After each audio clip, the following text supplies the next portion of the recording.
Assalamualaikum warahmatullahi wabarakatuh. Salam kenal dengan Kamila Junita, biasa dipanggil dengan Ibu Mila. Topik tema yang saya akan bahas hari ini yaitu tentang mewujudkan harmonis cinta, sakinah, mawadah. Yaitu tujuan dari pernikahan suami istri adalah mencapai pernikahan yang harmonis atau samawa. Bagaimana cara menciptakannya? Saya juga sebagai istri, saya menikah dengan suami saya selama 16 tahun. Untuk itu, saya ceritakan dulu teori dari pernikahan. Tugas dari suami istri untuk mencapai pernikahan samawa, kita pahami dulu tugas kita sebagai suami atau tugas kita sebagai istri. Wahai suami, istrimu itu tercipta dari tulang rusukmu. Dia itu bengkok. Karena dia bengkok, dia itu lemah. Karena dia lemah, wajib dikuatkan olehmu para suami. Jangan dieksploitasi atau diperdayakan. Tugasmu menguatkan istrimu.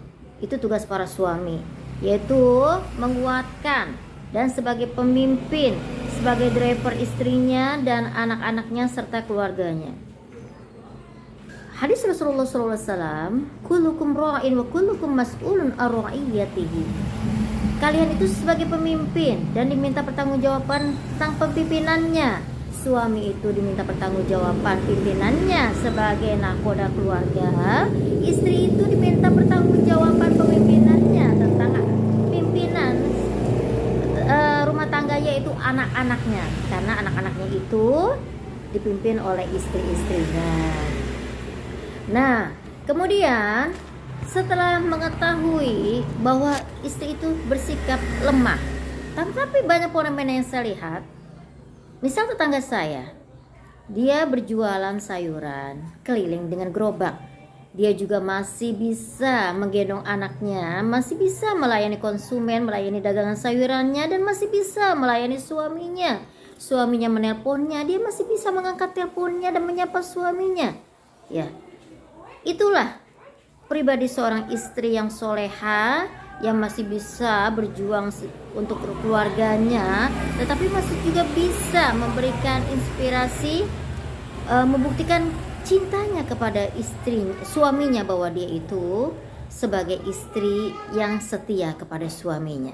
Luar biasa ya, sebagai istri itu. Nah, itu fenomena kita lihat. Jadi harus paham dulu, suami itu sebagai driver pemimpin bagi keluarga.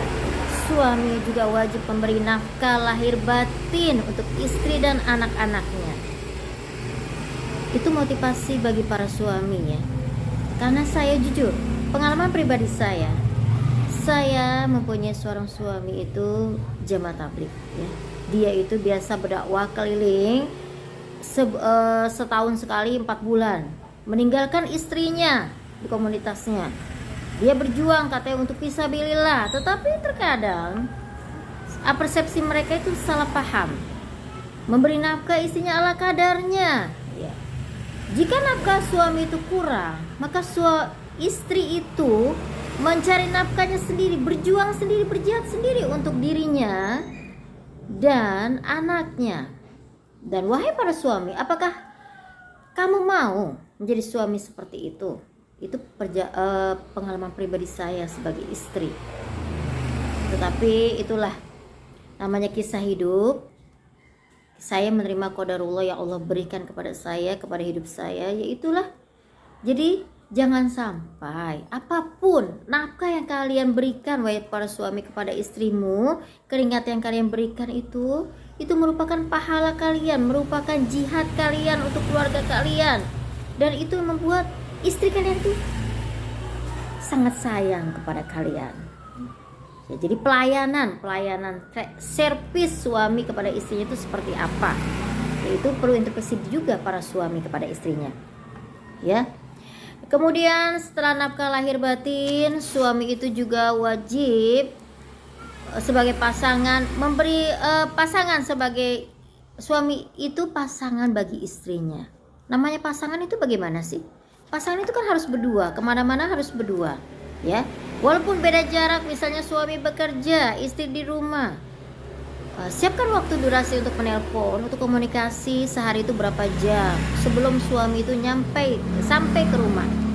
Siapkan saja telepon komunikasimu itu seperti apa, sapa istrimu di rumah, kabari misalnya pagi sebelum berangkat kerja salim dengan suaminya, terus siang suami sampai di kantor laporan dengan istrinya, terus sore sebelum pulang, mama aku mau pulang, laporan dengan suaminya,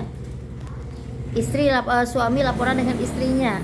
Jadi saling selalu berdua, jangan sendiri. Kalau sendiri namanya bukan pasangan, karena suami istri itu pasangan untuk di dunia dan di akhirat. Di dunia dia pasangan istri kita, di akhirat dia juga pasangan istri kita sebagai queen, ratu bidadari kita di akhirat nanti. Subhanallah, itu istri kita. Jadi istri itu adalah pasangan hidupmu, wahai para suami. Dan istri itu juga perlu dicatat, not buat para istri, suami itu adalah pakaian bagi kita. Yang namanya pakaian itu aurat kita. Tolong tutupi aurat kita, tolong dijaga pakaian kita, ya. Pakaian yang kita pakai ini jangan buat konsumsi publik. Jangan kalau kita marah dengan suami kita kita expose aibnya. Misalnya suamiku kemarin gak negor aku, suamiku kemarin mencaci maki aku, suamiku kemarin cuekin aku, suamiku kemarin tidak memberi nafkah kepadaku dan sebagainya. Itu bisa dibicarakan baik-baik, wahai para istri. Bicarakan baik-baik pada quality time. Nah, nanti kita bahas bersama, ya. Nah, untuk menjalin harmonis rumah tangga itu kita memerlukan tips-tips tertentu. Ya, apa sih tips-tipsnya? Yang pertama, kita sediakan waktu quality time, waktu yang berkualitas untuk pasangan suami istri. Itu hanya berdua, just berdua. Selain di kamar loh. Ya, apa sih? Misalnya pada subuh, sambil sholat subuh berjamaah berdiskusi agama atau curhat tentang keluhan masing-masing. Ya, suami atau istri, ini saya begini dek, ini saya begini mas. Ya, menerima nasihat atau ide pasangan masing-masing. Udah deal, agree, paham? Ya udah, itu namanya kesepakatan suami istri. Bisa juga dengan pembagian atau pembiasaan sholat subuh berjamaah atau sholat isya berjamaah. Itu yang menambah harmonis rumah tangga, ya. Atau dengan makan bareng, ya. Misalnya dinner atau lunch, ngedate, ya. Kita bangkitkanlah kembali masa-masa kita sebelum kita menjadi suami istri. Kita telepon suami kita, mas aku males masak di rumah, mau dong mas kita jalan-jalan yuk, kita dinner makan malam bersama cuma berdua dong, boleh dong mas, boleh gak seperti itu? Ya boleh lah, ya suami kita lah, kita minta seperti itu bu suami kita, supaya tambah mesra hubungan kita dengan suami kita, dan suami kita pasti sangat sayang sama kita. Dan suami itu juga harus mengetahui istri itu sudah capek. Para suami, istri itu sudah capek, dia sudah memimpin rumah tanggamu dan anak-anakmu di rumah. Jadi jika suami tidak bisa memberikan ucapan terima kasih dan cinta, ma aku sayang kamu, itu sangat jarang didengar oleh para istri, ya. Minimal sapa istrimu di rumah, telepon, siapkan waktu yang tadi saya bilang. Ma, lagi ngapain? Sapa istrinya. Istri itu disapa itu dengan bahasa kasih sayang saja sudah sangat senang. Itu baru bahasa. Apalagi dengan sentuhan kasih sayang. Wah, sangat senang sekali istrimu itu, wahai para suami. Dan suami itu harus mengetahui capeknya istri. Misalnya istrimu capek, gak masak, suami marah-marah. Ya, pasti tugasmu seharian di rumah itu apa? Jangan begitu ya para suami. Kalian tidak tahu, istri kalian itu tidak hanya capek secara zohir, mungkin batinnya juga lagi ada capek. Dan batinnya capek itu belum berkeluh kesah dengan suaminya. Kalian itu suami loh. Tugas kalian itu melindungi dan memprioritaskan istri kalian. Misalnya capek, kalian tanya, "Ma, capek apa, Ma? Ada acara apa? Apa unek-unekmu hari ini?" Ditanya, jangan didiemin aja. Ya. Atau misalnya capek zohir. "Capek, Mas. Hari ini aku habis masak, aku nyuci. Habis nyuci aku nganterin anak-anak. Aku bikinin PR si ini, si itu dan aku capek, Mas, hari ini." "Ya udah sini, biar tambah mesra aku pijetin. Mau gak?" "Mau lah, Mas. Pijetin dong, Mas." Enak kan begitu? Ya, jadi tambah mesra dan tambah ada waktu berkualitas untuk suami istri berdua sebelum masuk ke kamar. Ya, itu namanya waktu romantis suami istri. Nah, ini warning up buat suami istri, dijaga. Yang patut diwaspadai yaitu jika suami marah atau istri marah. Nah, ini dia. Wahai para suami, yang patut digaris underline yaitu satu kesalahan istri bagi suami itu biasanya fatal. Misalnya, kesalahan besar istri. Istri menerima telepon dari orang lain. Ini pengalaman pribadi saya ya. Suami saya cemburu berat, ibu-ibu. Istri menerima telepon atau WA dari lelaki lain. Walaupun itu laki itu masih ada hubungan saudara jauh dan cuma hanya sekedar say hello kepada kita. Misalnya mau reunian. Suami cemburu berat. Hanya itu saja. Itu kesalahan besar bagi suami saya, Bu.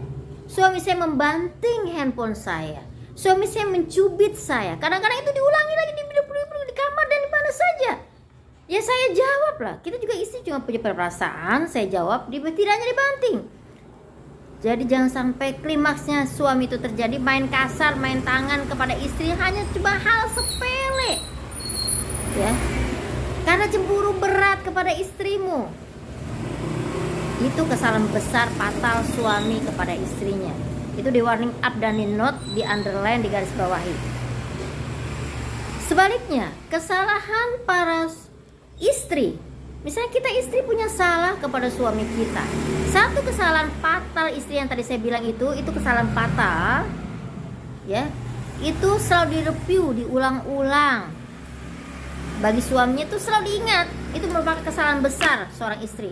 Tetapi sebaliknya, jika suami mempunyai kesalahan yang sama, yang besar. Kalau tadi saya, contoh kecil kesalahan saya kepada suami saya, itu dibuat besar, masalah besar baginya. Tetapi jikalau istri membuat kesalahan kecil saja kepada suaminya. Mohon maaf. Apabila suami membuat kesalahan kecil saja kepada istrinya, ya, seperti suami itu, contoh kecil saya tadi menerima telepon atau WA. Suami itu menerima, sebaliknya, menerima telepon dan WA dari perempuan lain, istri nggak boleh cemburu, Bu. Itu egoisnya suami. Ya, makanya suami itu ditakdirkan Allah itu untuk berpoligami, karena suami itu memang fitrahnya suka dengan banyak wanita, ya. Itu egonya suami. Jadi kita ini cemburunya juga besar loh pada suami kita, tetapi kita tuh tidak boleh cemburu, Bu, kepada suami kita. Itu egonya suami. Jadi kesalahan besar, satu kesalahan istri selalu direview, diulang-ulang oleh suaminya. Tapi sebaliknya, satu kesalahan suami, itu suami egois, pasti bela dirinya dan tidak mau disalahkan. Betul gak para suami? Jadi bagaimana nih? Harus diskusi bareng kita kah? Nah, itu yang wajib digarisbawahi. Kita ini pasangan, suami istri pasangan itu harus saling melengkapi, harus saling memahami dan mengerti karakter kita masing-masing, dan harus tahu, menjiwai watak kita masing-masing. Jikalau saya sebagai istri mengetahui karakter suami saya, kalau suami saya itu marah, kalau dia marah saya tahu nadanya seperti apa, dia diemin saya dari gaya bahasa, dia gayanya diemin saya, ya udah. Kalau dia diem, kita sebagai istri kita jangan ikut diem, Bu. Kalau suami kita marah, kita manjain dia. Kita bisa bersolek berdandan cantik di depan dia, supaya mancing aja, supaya dia bisa bertalking atau marahnya itu reda. Bagaimana caranya lah kita siasati supaya suami kita itu marahnya reda. Baik itu marah kepada kita atau dia marah di lingkungan komunitas kerjanya, dibawa pulang ke rumah. Bisa jadi kan, Bu? Nah, seperti itu. Nah, Juga marahnya istri sebaliknya. Jikalau istri itu marah, ibu-ibu, kita marah kepada suami kita, ya. Biasanya tuh istri itu kalau marah biasanya gaya bahasanya tuh diem. Kayak tadi saya bilang tadi diem. Diem 1000 bahasa. Tetapi ada juga kebalikannya. Suami baru pulang kerja capek-capek, bukan salam tangan dengan suamiku baru pulang. Ya, terus kita bukakan pintunya, kita diam dulu. Mas capek hari ini mah enggak. Baru suami datang, belum dikasih minum. Mas, hari ini aku sebel deh sama kamu. Kenapa sih? Hari ini kamu gak ngangkat telepon dari saya? Ngapain aja kamu di sana, Mas? Jangan di sana di luar kerjaan. Ada perempuan lain selain aku ya, Mas? Astagfirullah. Wahai ibu, wahai istri, kita harus banyak husnuzon dengan para suami kita. Minimal kita kuatkan keimanan kita kepada Allah. Minimal kita doakan suami kita. Dia sedang jihad fisabilillah untuk keluarga, untuk kita dan anak-anak kita. Kita doakan. Ya Allah, ya Hafiz, jagalah istri suamiku dimanapun dia berada. Lindungilah dia, jaga keimanan dia, wahai Allah. Lindungilah dia dari godaan, berbagai macam godaan, termasuk para wanita-wanita penggoda yang dapat menghancurkan rumah tanggaku dan keharmonisan rumah tanggaku. Jadi banyak cara, tips-tips yang mungkin yang belum saya sampaikan di sini pada hari ini, yang mungkin pengalaman pribadi rumah tangga, ibu-ibu, bapak-bapak sekalian, yang bisa menambah kualitas keharmonisan rumah tangga kita. Yuk kita sharing bareng, yuk kita belajar bareng di sini di komunitas Subi Mentoring bersama Coach Rian Aprionta. Mohon maaf atas kekurangan, terima kasih atas perhatiannya. Mohon maaf atas kekurangannya karena ya saya sebagai seorang istri, tapi juga saya masih belajar berkomunikasi, belajar memberikan inspirasi dan motivator kehidupan untuk kita bersama. Semoga bermanfaat apa yang saya sampaikan hari ini. Mohon maaf jika ada kekurangan, tolong direvisi.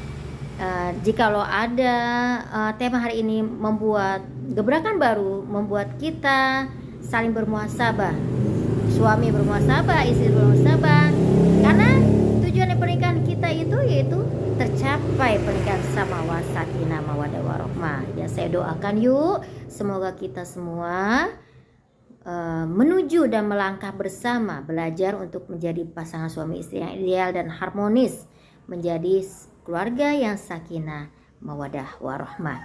Amin amin ya Allah ya Rabbal alamin. Terima kasih atas perhatiannya, mohon maaf atas kekurangannya.